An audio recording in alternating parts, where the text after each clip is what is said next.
I lived in Upper Canada at the time, in a well-sized cabin-type home. The holiday season was always my favorite time of the year, as my family would gather at one of our homes and celebrate Christmas together. Living alone, this was always something to look forward to. I didn't mind being alone, but it was just nice to see some friends and family sometimes. Being in a relatively sizable home, our small family would often either gather at my place or my brother's place, usually taking turns each year. This year, it was my turn to host the family gathering. Most of my family lived on the other side of Canada though, making it a long drive or a costly plane ride. Typically, everyone tries to arrive on Christmas Eve. So come December 23rd, I called up my brother to make sure everything was going as planned.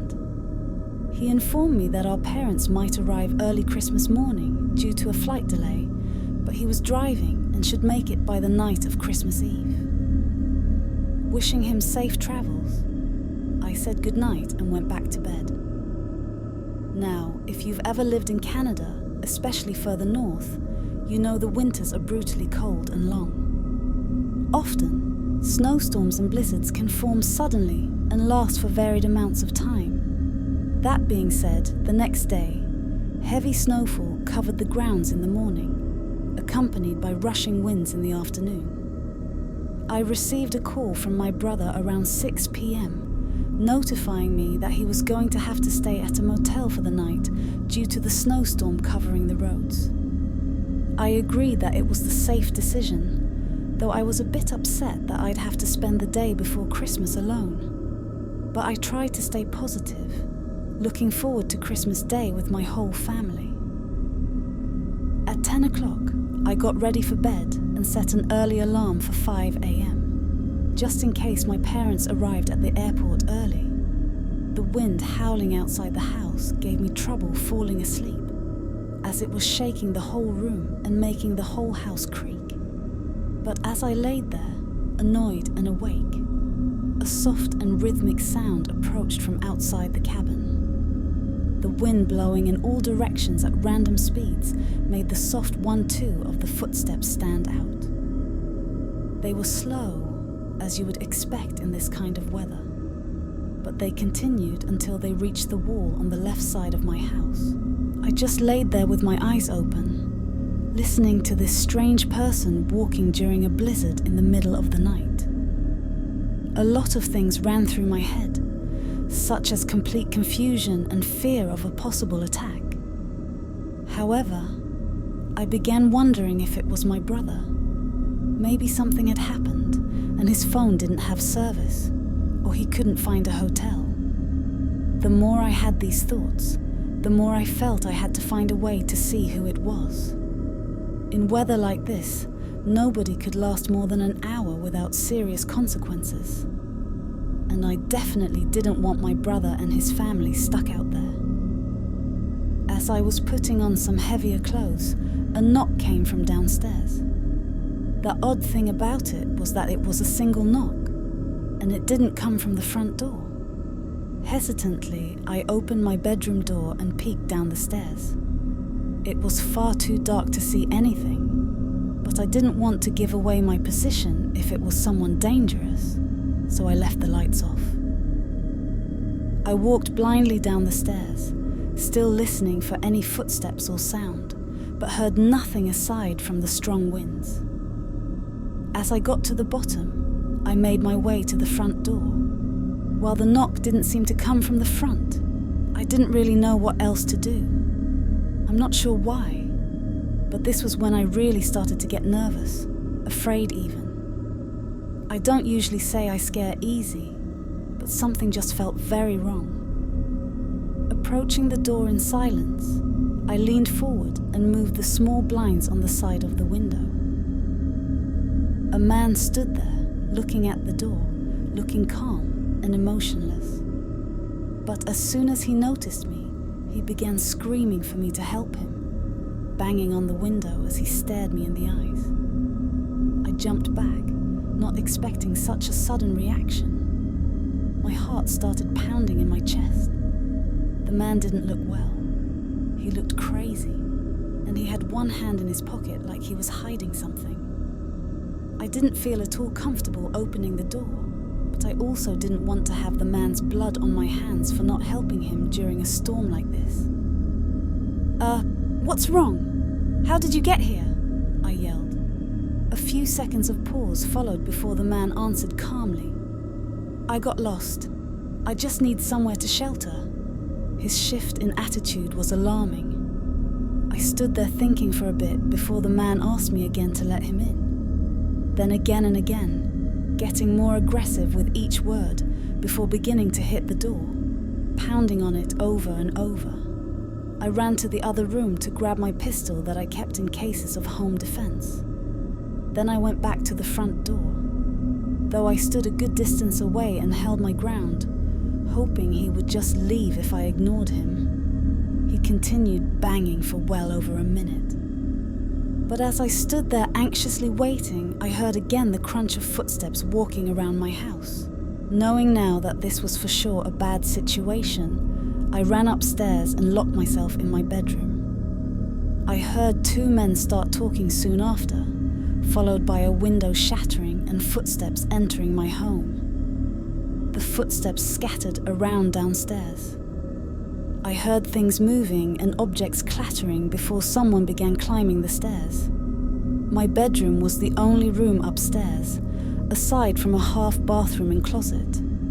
Shaking uncontrollably and praying in my head, I held my gun up and aimed at the door as a man approached the other side. "Yeah, he's got to be in here," the man yelled, almost in a cheerful way. He punched the door once, though it sounded heavy, as if he had hit it with a hammer or maybe even a gun. I couldn't help but make a quiet gasp from the terror of it. The man let out a sick, chuckling laugh. Then the other man downstairs yelled something, and both of their footsteps faded away. I sat there with my gun held at the door for probably 15 minutes, with nothing but the sounds of winds blowing downstairs. Clearing the house carefully, I made sure they were gone, then put a small wooden board over the broken window to keep the snow out. The men had taken a few expensive things around the house and left a bit of a mess, but no other harm was done. The blizzard had settled by morning, and I informed my family and the police of the encounter. My brother was angry at himself for not having been there for me, but I assured him it was okay, and he made the right call not to drive in a snowstorm. Despite having the most horrifying encounter in my entire life, I actually had a really enjoyable Christmas with my family. People these days are cruel and awful, and to do something like that, to put someone through something like that, especially during the holiday season, is just another level of insanity. Christmas was always a big event for my family. Every year we'd drive out to my aunt and uncle's house where I'd get to see all of my cousins as well as my grandparents. There's one year I still think about a lot though, because something happened that I still can't get out of my head. I was only 10 at the time, and I was a relatively shy kid, so meeting new people wasn't enjoyable at all. This year though, when we arrived at my uncle's house, my oldest cousin introduced all of us to her boyfriend, Drew. Apparently they'd been together for a few years, and things were getting pretty serious, so she wanted the whole family to get comfortable with him. From what I heard, they met at the college they both went to, which wasn't far, but Drew was from out of state, so my uncle offered him to stay at his house during winter break. Anyway, over the next couple of days, I remember avoiding him as much as possible. I really didn't want to talk to some stranger I didn't know, and I definitely didn't want him to act like he was my big brother. However, my younger brother, who was only 6, was talking to him all the time. It was like they had just become best friends in just 2 days. My parents thought it was cute that my little brother was looking up to him, but I found it to be weird. I don't know. Something about it just made me feel uncomfortable. During the nights, I shared a room with my brother, and I'm assuming Drew and my cousin shared a room on the other side of the house. I asked my little brother as we were getting ready for bed why he liked Drew so much, and he just talked about how cool he was. I don't really know what I expected my 6-year-old brother to say, but when he responded, it kind of clicked in my mind that I really should be wondering why Drew wanted to talk to my brother so much, not the other way around. I know this all sounds like it may just be taken into bad context when it could just be a loving soon-to-be cousin-in-law, but it was just a feeling in my gut that told me something was off. Just 4 days after we had arrived, and on the night of Christmas Eve, my gut feeling was proven to be right. I specifically remember going to bed that night, noticing my brother having a lot more energy, way more than he should have at that time of night. I thought it was because he was excited about Christmas morning, as I was too, and I went to sleep soon after. Some hours later, I woke up. I don't know what actually woke me up, as the house seemed silent, but I instantly noticed my brother was not in his bed. My eyes widened, and I looked all around the room, calling out his name in a whisper. I felt protective of my little brother, and I was really worried about him. I almost wanted to cry when I saw that his jacket was missing. We both had been hanging them up on the handles of the closet door, but his was gone. I grabbed mine and rushed downstairs. From the bottom of the steps was a hallway. On one side was the front door, and on the other was the back door. Looking at the back door, the screen door was closed, but the actual door was open. I remember being scared, but more than anything, I wanted to make sure my little brother was okay. So, I walked outside. Out in the field behind the house, I could see 2 figures, one large and one small. They seemed to be walking away from the house, but it was dark and hard to tell. I walked a bit closer, then gathered the courage to yell my brother's name. Both figures stopped for a moment, and then the smaller one started running towards me. My baby brother ran into my arms. His eyes were watery. I looked back up, and the other figure was still standing in the field, looking in our direction. I led my brother back inside and up to our bedroom. I asked what had happened and what he was doing outside. All he would say was that he was scared of the dark, but Drew wanted to play a game. I didn't know what that meant, but I didn't care. Waking up a 6-year-old and leading them outside in the middle of the night was not okay. I kept my brother close for the rest of the holiday, but now I wish I had told someone about it. I was a shy kid that didn't want to be the center of any drama, and I didn't think anyone would believe me, so I kept my mouth shut about it. That was a horrible Christmas though, and I think about it a lot. I've asked my brother years later what that Drew guy was doing, but even now, he says he doesn't remember. He only remembers being scared. My cousin never brought him to any more gatherings, so I'm assuming things didn't work out. I'm glad I saved my brother from whatever was going to happen that night, but I think back to it a lot, wishing that I had done more. Christmas for my family is probably similar to most other families. My wife and I tell our son that Santa brings presents on the night of Christmas Eve, and then on Christmas morning, we wake up our son and let him open the presents. It's a very typical Christmas. So, of course, on Christmas Eve, my kid wanted to make cookies for Santa, and we left out a small plate alongside a cup of milk before I sent him to bed. After waiting an hour to make sure he was asleep, I began putting all of the gifts under the tree. Once I was finished piling them up, I went over to the small coffee table and took a few bites of the cookies to make it look like Santa came. Feeling satisfied with my work, I turned all the lights off and joined my wife in bed. The next morning, my wife woke our kid up and he ran downstairs to open his presents. He was so excited, screaming that Santa came. I always loved seeing his reaction to the gifts, but it was over after about an hour. He went off to play with his new toys, and my wife and I started cleaning up the wrapping paper and boxes. But that's when I noticed the cookies, the lack of cookies actually. They were all gone. We had put out a whole plate and I had only eaten one. Confused, I walked over to my wife and asked her about it. Though I knew she was in bed the whole time, she laughed at me, making a joke as if I ate the entire plate. But her smile faded when she realized my concern. I went over to my son and asked him if he had some cookies this morning, but his response only frightened and confused me more. He said he saw Santa eat them last night. Of course, I asked him what he meant, to which he replied that he woke up in the middle of the night and saw someone eating the cookies. I acted calm in front of him, making sure not to give away the big secret, as he was only 6. But I was seriously worried now. By the looks of it, my wife was too. It's such a weird, silly situation. But in reality, it was also terrifying, knowing that someone was inside our home.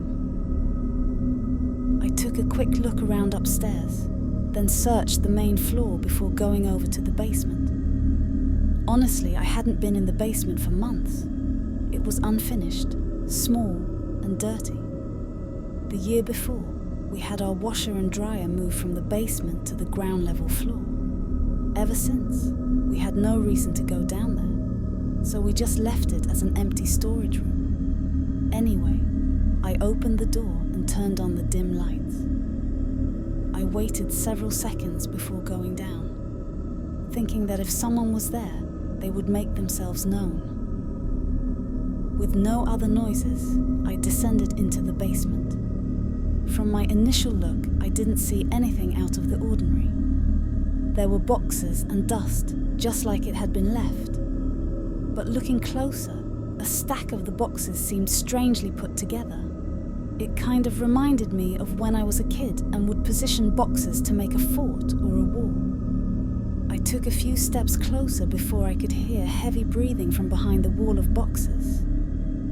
I froze in place, shocked and scared, hoping that whoever was there stayed hidden so I could peacefully go back upstairs and call the police.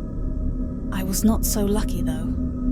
A disgusting, scrawny, middle-aged man stood up, looking me directly in the eyes.